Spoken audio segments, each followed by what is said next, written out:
mbokki internet yi safoo setaan AGT News dal leen ak jàmm ci xibaar.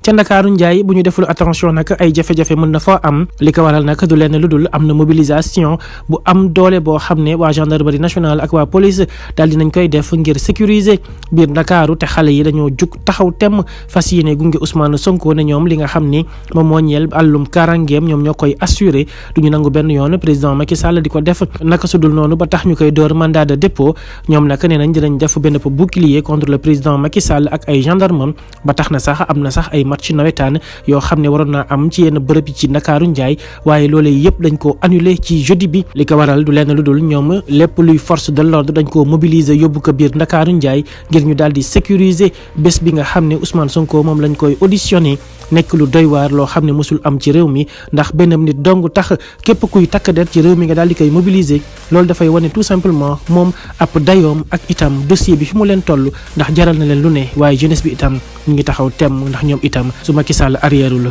duñu arrière. mbokki internet yi safoo setaan AGT News abonné leen te ngeen aimé partage vidéo bi saa su ne ngeen di am ay xibaar ak i jàngat yu wér te wóor.